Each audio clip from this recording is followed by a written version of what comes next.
Assalamualaikum warahmatullahi wabarakatuh. Halo semuanya teman-teman, selamat malam, selamat datang kembali di channel kesayangan kita, channel Lilo Ekstrim. Dan dimanapun teman-teman berada, semoga teman-teman selalu dalam keadaan sehat walafiat, tanpa kekurangan satu apapun, amin amin ya robbal alamin. Dan pada kesempatan yang baik ini, kami akan membawakan satu kisah favorit kita semua, kisah Bang Pian. Wow, kisah dari Mas Untung Prasetyo. Selalu menarik untuk disimak kisah Bang Pian. Tapi sebelum kita masuk ke dalam kisahnya, buat teman-teman mungkin yang belum subscribe, bisa diklik dulu tombol subscribe. Jangan lupa lonceng notifikasinya dinyalakan agar teman-teman selalu mendapatkan notifikasi dari konten-konten yang akan kami upload di setiap harinya. Kami juga ingin mengucapkan terima kasih ya kepada seluruh teman-teman yang sudah selalu setia hadir, yang sudah selalu mendukung kami, karena teman-temanlah kami selalu bersemangat berkarya di setiap harinya. Gak pakai berlama-lama lagi, langsung saja kita masuk ke dalam kisahnya. Pasti udah gak sabaran kan untuk masuk ke dalam kisahnya? Langsung saja. Budak horor on! Terjebak di rumah angker.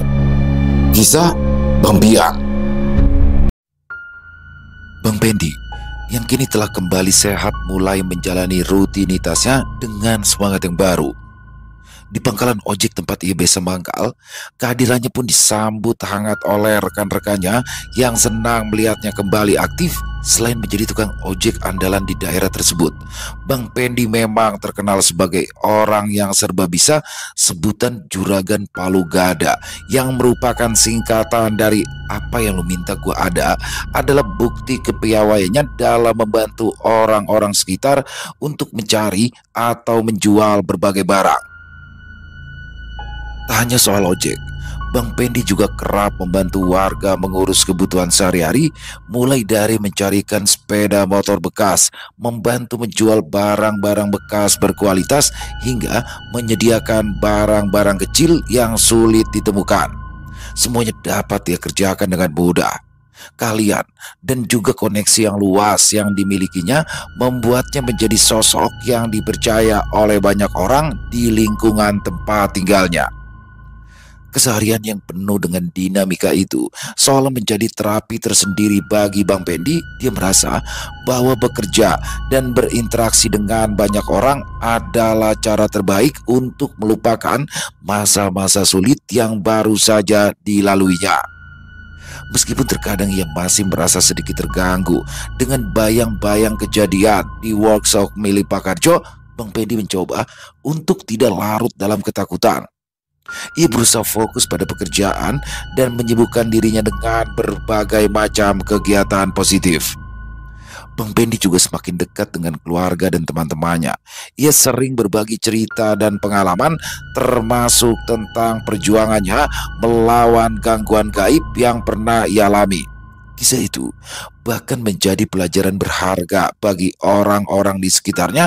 Mereka lebih waspada dan tidak lagi memandang enteng urusan yang berhubungan dengan energi negatif ataupun makhluk gaib.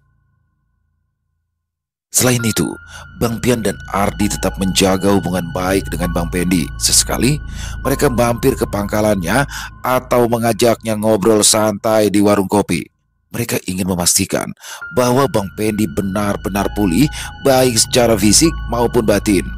Dukungan dari mereka serta dari keluarga dan lingkungannya membuat Bang Pendi semakin yakin bahwa ia bisa melalui segala cobaan. Keberadaan Bang Pendi sebagai juragan Palu Gada bukan hanya soal kemampuannya dalam mencari dan membantu menjual sesuatu, tapi semua itu juga soal kepercayaan. Ia menjadi simbol kebersamaan dan saling membantu di tengah masyarakat. Dengan semangat baru yang ia miliki, Bang Pendi tak hanya kembali menjalani hidupnya, tapi juga terus menjadi sosok yang bermanfaat bagi banyak orang di sekitarnya.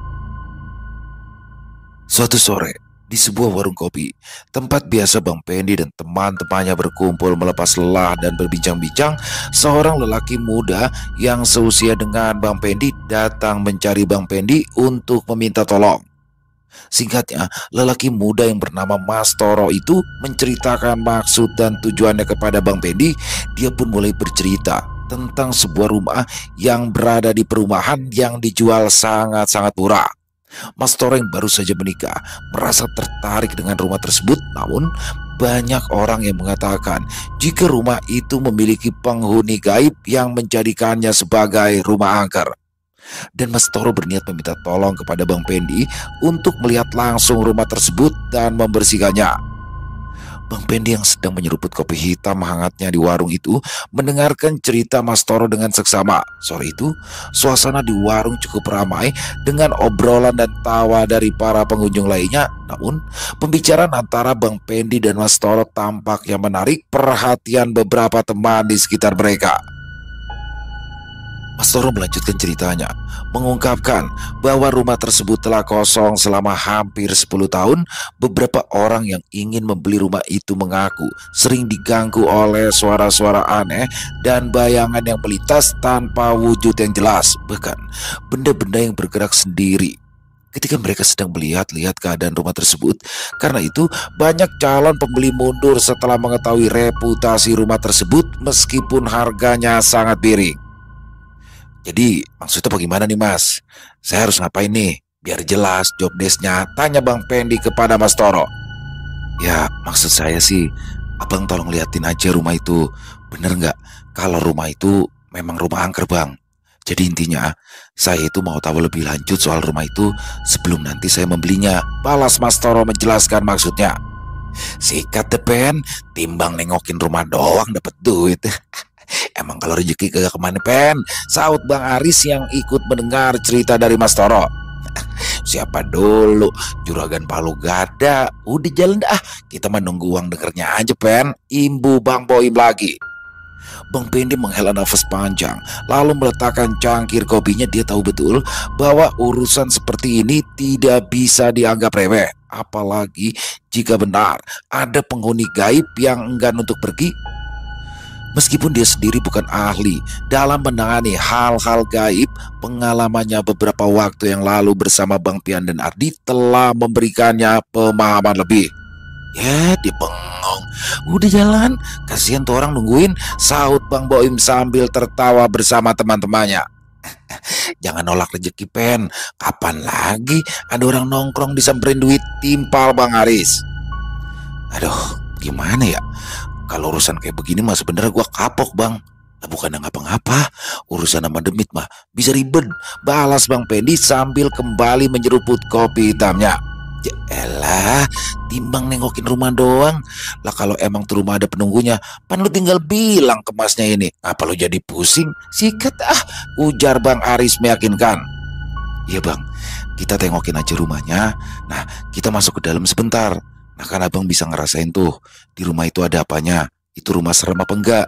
Ujar Mas Toro menjelaskan maksudnya lagi. Gimana ya?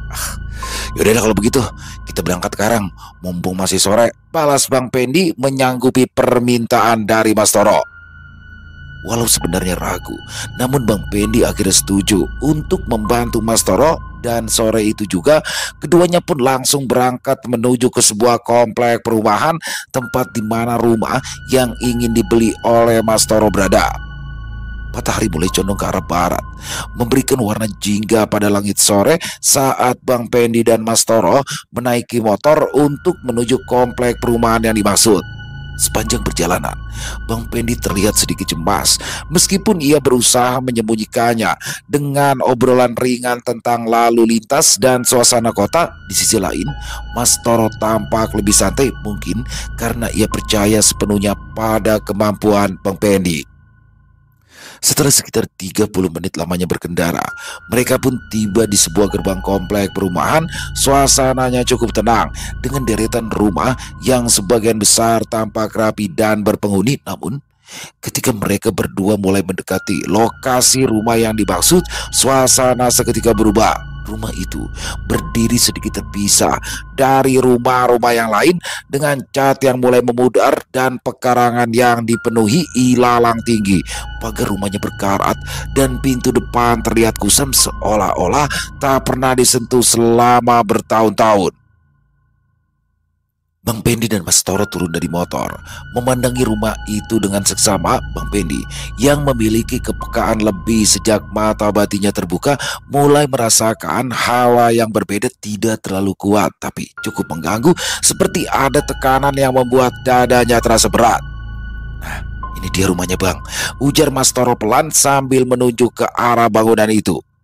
Saat mereka mulai mendekati pintu depan, angin dingin tiba-tiba saja bertiup, membuat keduanya merinding. Bang Pendi berhenti sejenak, ia memejamkan mata, mencoba merasakan energi di sekitaran rumah. Berasa aneh sih mas, tapi belum jelas nih, apa ini cuma sugesti saya atau emang ada sesuatu, balas Bang Pendi. Emangnya masnya ada kunci rumah ini nih? Tanya Bang Pendi sambil mengedarkan pandangan ke sekitar. Mas Toro yang mulai ikut merasa gugup hanya mengangguk dan langsung memberikan kunci rumah tersebut kepada Bang Pendi. Mas Toro yang mulai merasa was-was menunggu Bang Pendi untuk memberikan isyarat sebelum melangkah lebih jauh. Dan Bang Pendi pun akhirnya memutuskan untuk membuka gembok pintu pagar depan yang ketika dibuka berderit dengan keras. Nah, lu dapat kunci rumah ini dari mana ya mas? Tanya Bang Pendi yang penasaran. Ya dari yang mau jual rumah inilah bang, balas Mas Toro dengan penuh percaya diri. Jadi setiap orang yang mau beli rumah ini disuruh nengokin sendiri rumahnya, terus dikasih kunci. Ya kalau nggak cocok tinggal pulangin aja kunci rumahnya, Ibu Mas Toro menjelaskan. Setelah Bang Pendi membuka pintu rumah itu, hawa dingin yang tidak biasa langsung menyergap. Interior rumah itu tampak lusuh dengan beberapa bagian dinding yang mengelupas dan lantai yang sangat berdebu. Namun yang lebih mencolok adalah perasaan ganjil yang seolah menyelimuti setiap sudut ruangan. Bang Pendi dan Mas Toro pun melangkah perlahan meneliti setiap sudut. Pada awalnya mereka tidak melihat sesuatu yang mencurigakan, akan tetapi insting dari Bang Pendi mengatakan bahwa ada sesuatu yang tidak wajar. Dan benar saja, ketika mereka berhenti di ruang tengah, tiba-tiba saja suara seperti langkah kaki terdengar dari arah lantai atas. Mas Toro yang berada di belakang Bang Pendi langsung memegang lengannya. Bang, itu apa bang? Tanya Mas Toro dengan wajah yang mulai terlihat pucat. Bang Pendi menelan ludah, menoleh ke arah tangga yang gelap. Suara langkah kaki itu berhenti, meninggalkan keheningan yang membuat bulu kuduk mereka berdiri. Udah jelas kan? Ini rumah ada penghuninya. Mendingan lu batalin aja dah beli rumah ini. Jangan, balas Bang Pendi yang disambut anggukan kepala oleh Mas Toro. Ya bang, sekarang saya jadi tahu, pantas saja rumah ini dijual dengan harga jauh di bawah harga pasaran, balas Mas Toro yang mulai merasakan ketakutan yang luar biasa. Ya udah bang, kalau begitu kita keluar aja yuk, mumpung belum maghrib. Ibu Mas Toro yang berjalan kembali ke arah pintu utama rumah tersebut. Akan tetapi sesaat sebelum mereka keluar dari rumah tersebut, hal yang tidak diinginkan oleh Bang Pendi dan juga Mas Toro pun terjadi. Setelah mereka berada di ruang tamu dan hendak keluar, tiba-tiba saja pintu rumah itu terempas dengan sendirinya dan tertutup rapat. Selain membuat kaget, kejadian aneh itu juga membuat Mas Toro ketakutan. Suasana yang semula tegang pun kini berubah menjadi semakin mencekam. Bang Pendi dan Mas Toro saling bertukar pandang. Mata mereka dipenuhi dengan ketakutan yang bercampur kebingungan. Tubuh Mas Toro mulai gemetar dan keringat dingin mengalir di pelipisnya. Bang, ini kenapa ya bang? Kita nggak bisa keluar. Bagaimana ini Bang Pendi? Ucap Mas Toro dengan suara gemetar dan tubuhnya mulai mundur menjauh dari pintu. Bang Pendi mencoba menenangkan dirinya. Lalu ia mendekati pintu untuk memeriksanya. Dia mencoba memutar-mutar gagang pintu, namun terasa berat, seperti ada sesuatu yang menahannya dari sisi lain. Usaha yang dilakukan oleh Bang Pendi pun sia-sia. Pintu itu tidak bergeming sedikit pun. Sementara itu, hawa di ruangan terasa semakin dingin dan menambah kecemasan mereka. Waduh, ada yang kagak beres nih di sini nih, gumam Bang Pendi sambil melirik ke sekeliling. Ia mulai merasakan energi yang kuat dan tidak bersahabat, seolah seperti ada sesuatu yang mengawasi mereka. Di tengah suasana yang semakin mencekam, tiba-tiba saja terdengar suara ketukan pelan yang terdengar dari arah belakang. Suara itu seperti seseorang yang mengetuk dinding dengan ritme yang aneh. Mas Toro mematung, matanya membesar, mengarahkan pandangan ke sudut ruangan, namun tidak ada apa-apa di sana. Bang, itu suara apa bang? Bisik Mas Toro sambil menunjuk dengan tangan gemetar. Ketukan itu semakin keras, berpindah-pindah, seperti bergerak mengelilingi ruangan. Bang Pendi mulai membaca doa dalam hati, berusaha menenangkan dirinya. Mas Toro, jangan panik ya. Kita hadapi pelan-pelan ya. Ucapnya sambil memejamkan mata mencoba mengumpulkan kekuatan. Ketika suara ketukan itu berhenti, suasana menjadi hening sesaat sebelum tiba-tiba terdengar suara langkah kaki dari lantai atas. Langkah itu berat menyeret dan seolah mengarah langsung ke arah tangga. Bang Pendi dan Mas Toro terpaku. Mata mereka berdua tertuju ke arah tangga gelap yang menjulang ke lantai atas. Langkah itu berhenti menciptakan keheningan yang justru semakin mencekam. Mas, lu jangan jauh-jauh, tetap di dekat gue ya. Pinta Bang Pendi tegas sambil mencoba mendekat ke arah tangga untuk memastikan apa yang terjadi. Namun, sebelum dia sempat melangkah, suara keras tiba-tiba saja terdengar dari arah dapur seperti sesuatu yang jatuh ke lantai. Seketika itu juga, Mas Toro menjerit kecil. Tubuhnya gemetar hebat. Melihat hal itu, Bang Pendi segera menariknya ke belakang dan berusaha menjaganya agar tetap tenang. Dia tahu mereka kini berhadapan dengan sesuatu yang lebih dari sekedar kebetulan. Dengan konsentrasi penuh, Bang Pendi mulai melantunkan doa-doa yang dia ingat. Suaranya perlahan memenuhi ruangan. Namun semakin ia melantunkan doa, semakin terasa bahwa sosok yang ada di dalam rumah itu mencoba untuk melawan. Udara menjadi semakin dingin dan bersama dengan itu tercium aroma anyir yang menyengat hidung mereka. Tak lama kemudian, suara cekikikan lembut terdengar dari arah dapur yang perlahan-lahan berubah menjadi tawa seram yang bergema di seluruh ruangan. Bang Pendi langsung menghadap ke arah suara itu, matanya tajam memandang ke arah kegelapan. Namun hal yang tidak terduga kembali terjadi. Tiba-tiba saja Mas Toro tubuhnya jatuh lemas dan terjatuh ke lantai tidak sadarkan diri. Bersamaan dengan itu, suara tawa itu pun berhenti seketika dan suasana kembali sunyi. Astagfirullahaladzim, dia pakai segala pingsan lagi. Ampun dah, ujar Bang Pendi yang mulai dilanda rasa takut yang luar biasa. Bang Pendi berjongkok di samping tubuh Mas Toro yang tergeletak dan tak sadarkan diri. Tubuhnya bergetar, tapi ia mencoba menenangkan diri meskipun rasa takut mulai menyelimuti. Astagfirullahaladzim, gumamnya berulang kali sambil memegang pergelangan tangan Mas Toro untuk memastikan denyut tadinya. Ruangan kembali sunyi, hanya terdengar nafas Bang Pendi yang berat. Namun suasana mencekam masih terasa sangat kental. Hawa dingin seolah menekan tubuhnya membuat setiap gerakan terasa berat. Bang Pendi merasa seperti sedang diawasi oleh sesuatu yang tak kasat mata. Dengan sisa-sisa keberanian yang ada, ia mengangkat tubuh Mas Toro dan membaringkannya di sofa ruang tamu.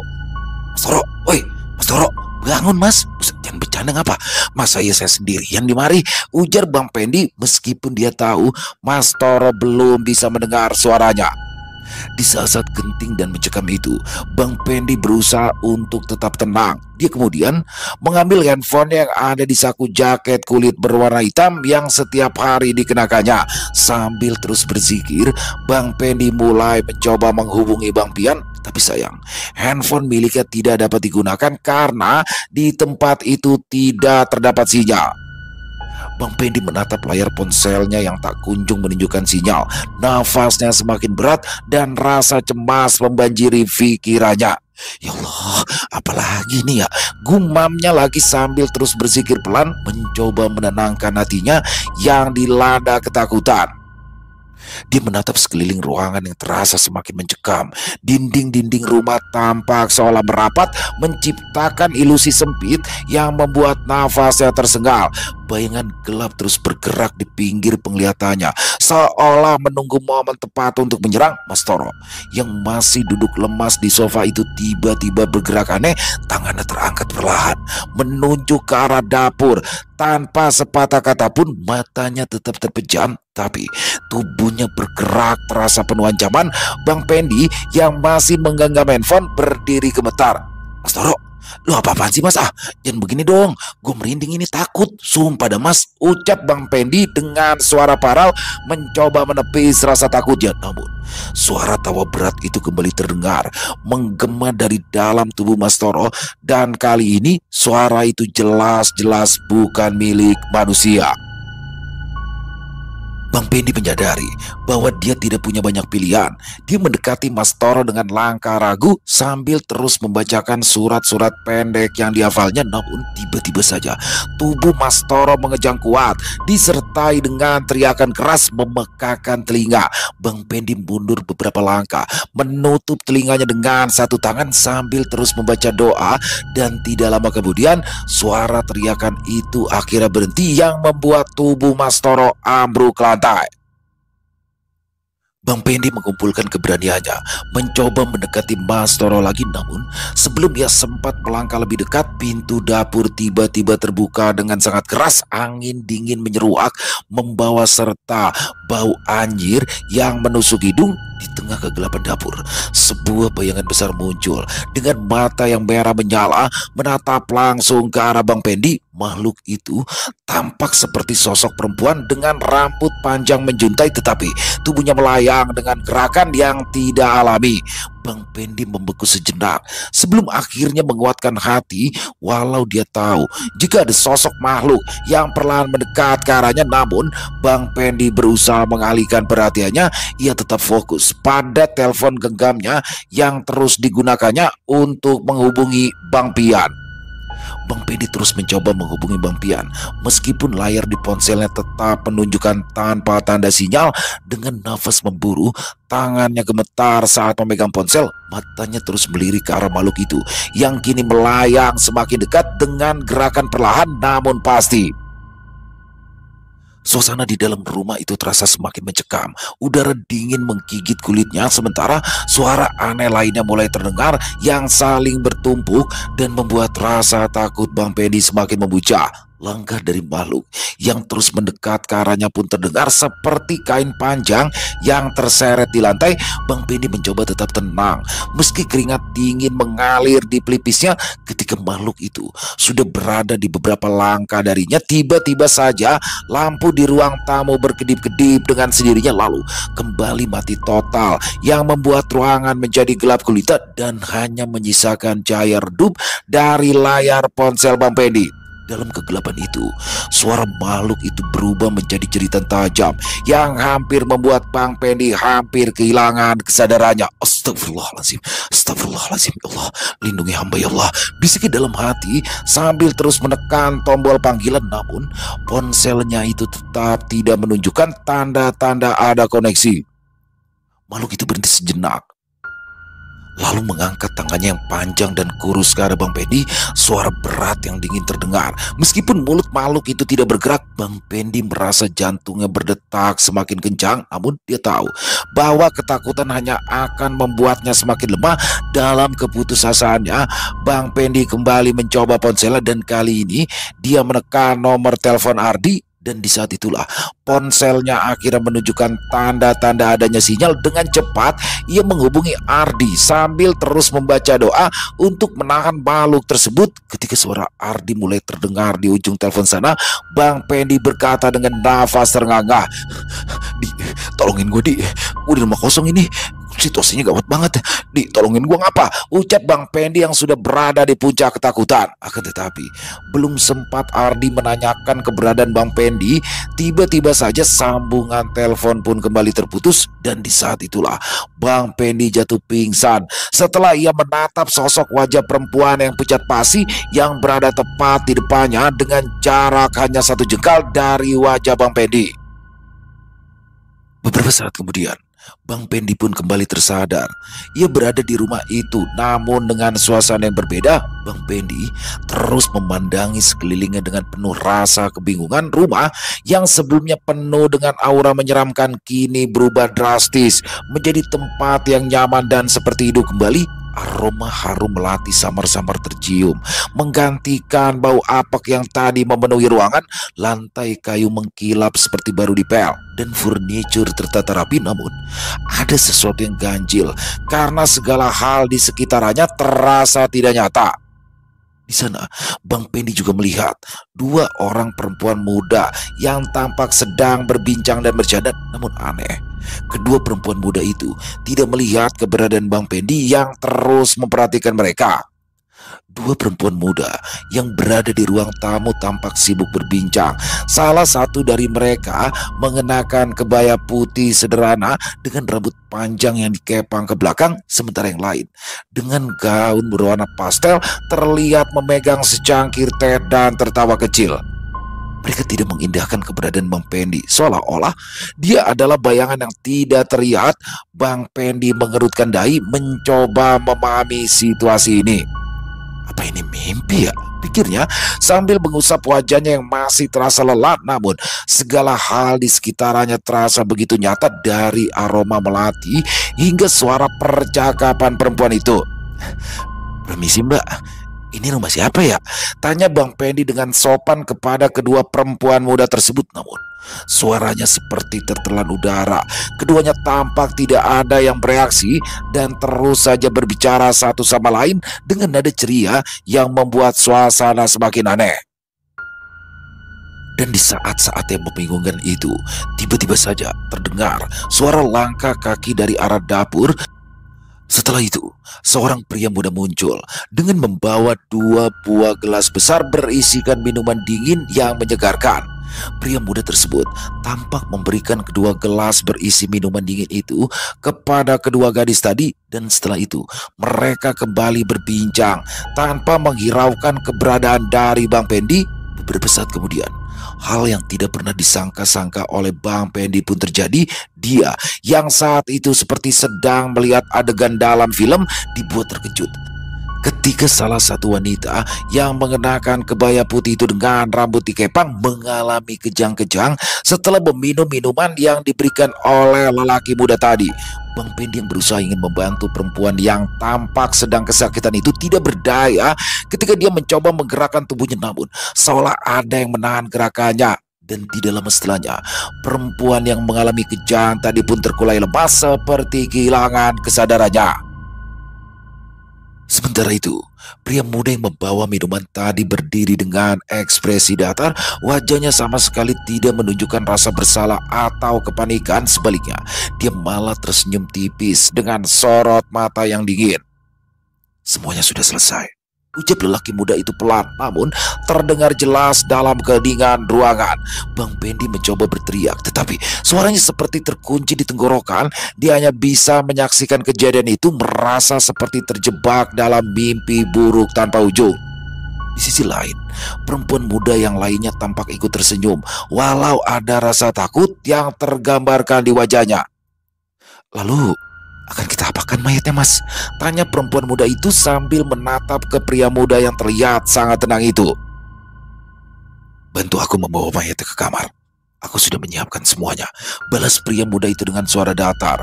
Beberapa detik berikutnya, Bang Pendi kembali dibuat menangis. Ia menyaksikan perbuatan keji dari dua orang manusia yang sepertinya memang sudah merencanakan untuk menghabisi perempuan muda tersebut. Bang Pendi yang terkulai lemas menyaksikan pria muda itu menggantung tubuh yang sudah tidak bernyawa tadi dan membuat seolah-olah itu adalah kejadian bunuh diri. Bang Pendi menyaksikan semua itu dengan mata yang berkaca-kaca. Tubuhnya bergetar hebat. Ia tidak mampu memalingkan pandangannya dari kekejian yang terjadi di hadapannya. Perasaan tidak berdaya menguasai dirinya. Dia hanya bisa melihat tanpa bisa melakukan apapun untuk menghentikannya. Pria muda dengan wajah datar dan dingin itu pun memastikan setiap detailnya harus terlihat meyakinkan, seolah-olah korban benar-benar mengakhiri hidupnya sendiri. Setelah tubuh korban tergantung, mereka berdua langsung membersihkan sisa-sisa kejahatan mereka. Setiap jejak dihapus dengan teliti, meninggalkan ruangan yang tampak biasa saja. Namun bagi Bang Pendi, ruangan itu terasa semakin mencekam, penuh dengan aura kebencian dan juga dendam. Dia ingin berteriak, memohon pertolongan, tetapi tubuhnya tetap seperti membatu. Setelah semuanya selesai, pria muda itu menatap perempuan muda yang membantunya dengan tatapan dingin yang sama. "Ingat, ini tidak pernah terjadi. Kamu tahu apa yang akan terjadi jika sampai ada yang tahu," ucap pria muda itu dengan nada suara mengancam pada perempuan itu yang hanya bisa mengangguk cepat sambil menitikkan air mata.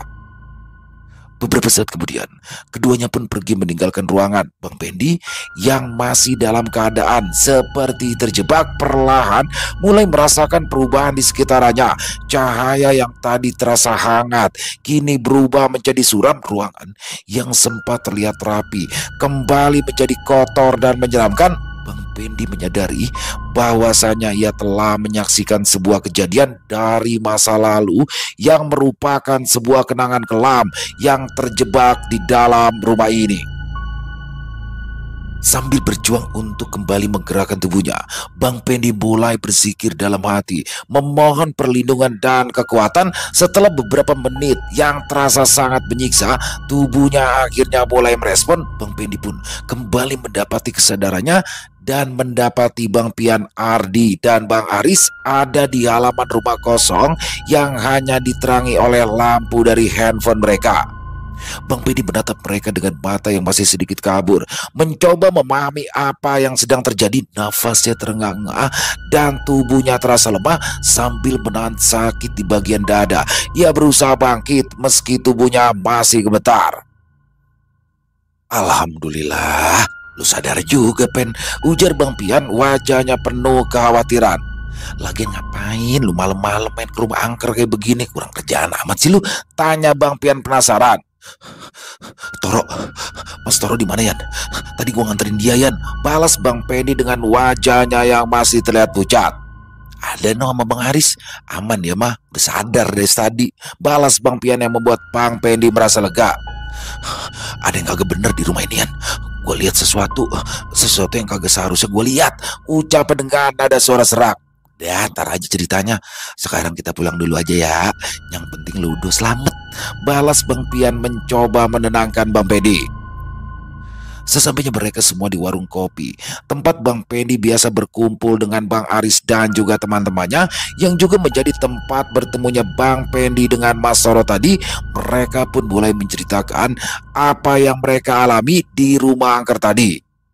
Mas Toro yang masih terlihat ketakutan langsung memutuskan untuk tidak kembali ke rumah yang akan dibelinya itu.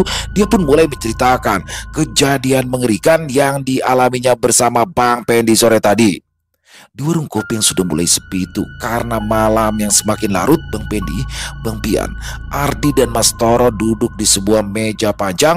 Lampu neon redup di atas mereka memancarkan cahaya yang samar, menambah suasana mencekam ketika Mas Toro mulai berbicara. Wajahnya masih pucat dan tangannya gemetar saat ia memegang gelas kopi hangat di depannya.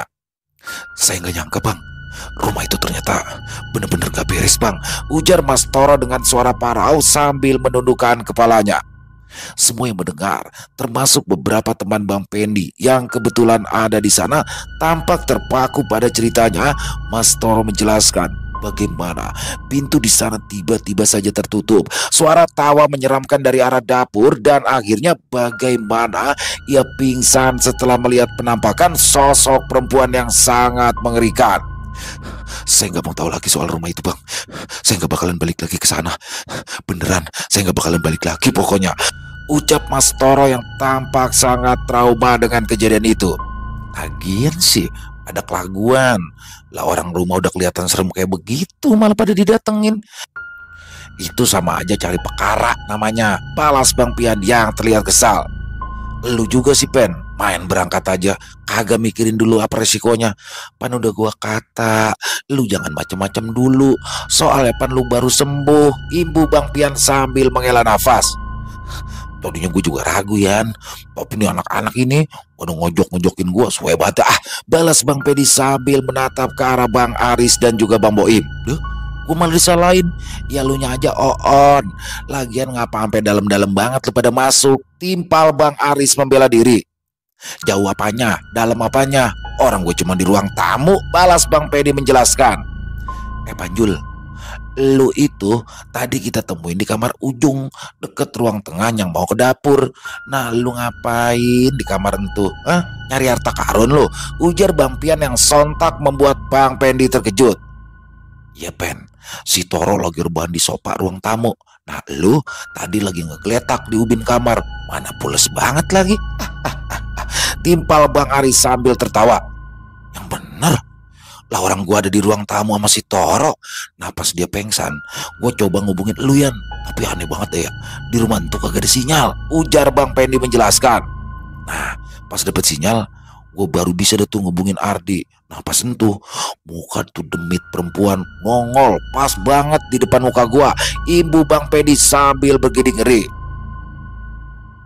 Ya untung aja Pen, si Ardi sama Bang Pian tanggap. Sebelum ajan Isya dia pada kemari nyariin lu. Nah, makanya kita langsung nyusul ke rumah tuh. Coba kalau Ardi kagak tanggap, deh bisa disekep demit rumah tuh berhari-hari lu Pen. Ucap Bang Aris juga menjelaskan. Udah dah, yang penting lu berdua pada selamat. Lagian entu demit juga kagak bakal ngikutin sampai kemari, balas Bang Pian yang membuat Mas Toro dan juga Bang Pendi merasa lega. Udah kagak usah balik lagi ke rumah tuh, mendingan nyari rumah yang lain aja ya Mas Toro ya. Imbu Bang Pian yang langsung disambut anggukan kepala oleh Mas Toro. Tapi Yan, kayaknya ada rahasia besar dari rumah tuh dah. Soalnya gue lihat-lihat, gue tadi tuh kayak masuk ke kejadian masa lalunya Yan. Nyata banget rasanya Yan, ujar Bang Pendi menjelaskan. Pen, udah, itu bukan urusan elu, kagak usah lagi diperpanjang, saut Bang Boim yang tahu betapa mengerikannya apa yang telah dialami oleh Mas Toro dan juga Bang Pendi. Nah bener tuh kata si Boim, lu kagak tahu sih bagaimana susahnya si Pian sama Ardi nolongin lu berdua tadi, ucap Bang Aris sambil memandang ke arah Bang Pendi dan Mas Toro. Bang Pendi dan Mas Toro mulai menyadari betapa berbahayanya apa yang baru saja mereka alami. Meski suasana di warung kopi penuh canda tawa untuk mencairkan suasana, namun masih ada ketegangan yang tetap terasa di antara mereka. Mas Toro tampak semakin yakin untuk tidak kembali lagi ke rumah itu. Ia merasa tidak sanggup menghadapi hal-hal gaib seperti yang telah mereka alami. Keputusan itu juga mendapat dukungan penuh dari Bang Pian, Ardi, dan Bang Boim. Mereka sepakat bahwa keselamatan lebih penting daripada rasa penasaran.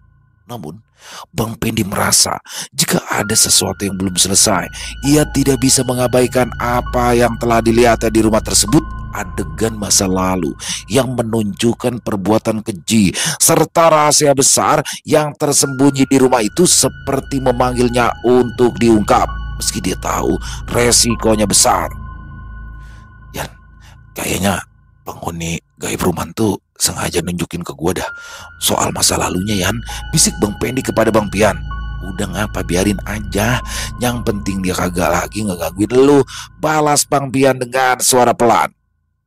Malam itu, meski suasana sudah mulai tenang, Bang Pian dan Ardi menyadari bahwa apa yang dialami oleh Bang Pendi bukanlah hal biasa. Mereka paham bahwa apa yang dilihat Bang Pendi di rumah angker itu bukanlah sekedar kebetulan, melainkan sebuah pesan dari penghuni gaib yang mungkin sedang mencari keadilan atas peristiwa kelam di masa lalu. Bang Pian sengaja memotong pembicaraan Bang Pendi ketika dia mulai ingin membahas lebih jauh tentang adegan yang dilihatnya di rumah tersebut. Bagi Bang Pian, semakin banyak orang yang tahu, maka semakin besar pula kemungkinan hal itu menjadi beban bagi Bang Pendi. Dia yakin bahwa terkadang ada hal-hal yang lebih baik dibiarkan menjadi sebuah misteri. Namun, di sisi lain, Ardi yang lebih peka terhadap hal-hal spiritual merasa ada sesuatu yang penting dalam pesan yang ditunjukkan kepada Bang Pendi. Meskipun dia juga sepakat dengan sikap Bang Pian untuk menjaga jarak dari rumah itu, tapi hatinya ikut bertanya-tanya apakah mereka bisa membantu mengungkap apa yang sebenarnya terjadi tanpa terlibat lebih jauh dalam dengan energi negatif di sana. Gua ngerti, Di, apa yang kita lihat tadi bukan hal sepele.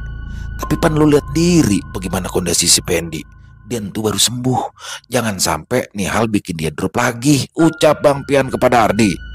Iya Bang, saya tahu Bang, balas Ardi sambil menganggukkan kepalanya.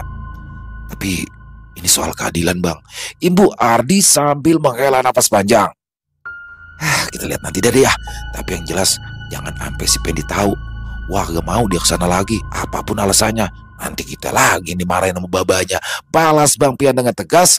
Keduanya akhirnya sepakat untuk memprioritaskan keselamatan Bang Pendi meskipun rasa penasaran menggelitik. Mereka tahu bahwa semua itu harus ditangani dengan hati-hati. Malam itu, meski warung kopi akhirnya sepi, pembicaraan terkait rumah angker itu pun meninggalkan jejak di dalam benak mereka. Dan satu hal yang pasti, kejadian itu belumlah selesai dan jawaban dari misteri yang lama tersimpan di rumah angker itu mungkin hanya tinggal menunggu waktu untuk terungkap. Selesai. Wow, luar biasa kisah Bang Pian. Wow, selalu menarik ya untuk disimak dan memang candaan-candaan kocak dengan logat Betawinya Bang Pian maupun Bang Pendi maupun teman-teman di sekitarnya itu kayak ngegambarin banget situasi tongkrongan ya. Dan ya memang seperti itulah teman-teman. Bisnis palu gada. Waduh, apa lu mau gua ada. Memang kreatif sekali ya Bang Pendi seperti ini dan saya suka nih orang-orang seperti Bang Pendi yang apa aja bisa ngasilin duit. Jadi dia malah nggak malas ya untuk bergerak, jadi terus bergerak selama itu menghasilkan uang dan dengan cara yang halal dia akan bergerak. Itu saya suka banget semangat dari seorang Bang Pendi yang menamakan palu gada. Ada aja ya, apa lu mau gua ada. Dan pada kesempatan kali ini dalam kisah ini bagaimana Bang Pendi mencoba menengok atau melihat rumah yang akan dibeli oleh Mas Toro. Sebenarnya di sini dia udah ada keraguan ya, dari awal udah ada keraguan, tapi karena teman-teman yang ngojok-ngojokin ya mau nggak mau dia berangkat juga tuh akhirnya. Dan kenapa harus sampai dalam sih? Harusnya dilihat dari luar aja. Dan kalau memang Bang Pendi udah ngerasa kan harusnya dari awal harusnya nelpon Bang Pian ya. Intinya nggak kapok-kapok juga nih Bang Pendi. Dan bagaimana dalam kisah ini Bang Pendi dibawa ke masa lalu ya, melihat sesuatu yang terjadi di situ dan dia menyampaikannya kepada Bang Pian. Tapi di sini Bang Pian nggak mau kalau banyak orang yang tahu dan ini pasti akan ada part 2-nya nih. Akan ada kelanjutannya buat besok dan semoga untuk Mas Untung Prasetyo nggak lama-lama ya untuk mengirimkan kisah lanjutannya. Dan semoga teman-teman semua bisa terhibur dengan kisah barusan. Mari kita ambil hikmah yang baiknya saja dan dibuang yang buruk-buruknya. Silakan buat teman-teman mungkin yang punya komentar lain, yang punya pendapat lain tentang kisah barusan, bisa menuliskan di dalam kolom komentar ataupun hanya saling sekedar menyapa. Insya Allah kami akan menjawab satu persatu. Dan buat teman-teman yang suka dengan videonya, bisa diklik tombol like, tombol jempolnya, boleh juga dong di-share link videonya ini ke teman-teman yang lain agar juga ikut merasa terhibur. Buat teman-teman yang mungkin baru bergabung atau sudah lama bergabung tapi lupa belum subscribe, ayo bisa diklik dulu tombol subscribe. Jangan lupa lonceng notifikasinya dinyalakan agar teman-teman selalu mendapatkan notifikasi dari konten-konten yang akan kami upload di setiap harinya. Dan untuk channel ILO Extreme ini kami upload setiap hari teman-teman ya, setiap malam jam 7 malam waktu Indonesia bagian Barat. Oh iya, buat teman-teman mungkin yang punya kisah horor misteri ya, yang diangkat dari kisah nyata, yang berdasarkan pengalaman pribadi, apabila mungkin berkenan dibawakan di channel kami, silakan bisa mengirimkannya ke nomor telepon kami yang ada di bawah sini dan bebas ya, dalam bentuk tulisan boleh, dalam bentuk rekaman suara boleh, pokoknya senyamannya teman-teman aja. Dan buat teman-teman yang sudah mengirimkan kisah kami ucapkan terima kasih. Buat teman-teman yang sudah mengirimkan kisah tapi belum sempat dibawakan, harap bersabar ya karena memang harus melalui proses penggarapan terlebih dahulu agar nantinya bisa lebih dinikmati lagi oleh teman-temannya yang lain. Di akhir kata saya Ila mengucapkan permohonan maaf apabila mungkin dalam pembawaan kisahnya ada kata-kata saya yang salah ataupun ada kata-kata saya mungkin yang kurang berkenan. Saya mohon dibukakan pintu maaf yang seluas-luasnya. Sampai berjumpa lagi di konten-konten kami selanjutnya yang pasti tidak kalah ngerinya, pasti tidak kalah horornya. Masih bersama saya Ilo di channel ILO Extreme. Salam sehat, sukses selalu untuk kita semua. Wassalamualaikum warahmatullahi wabarakatuh.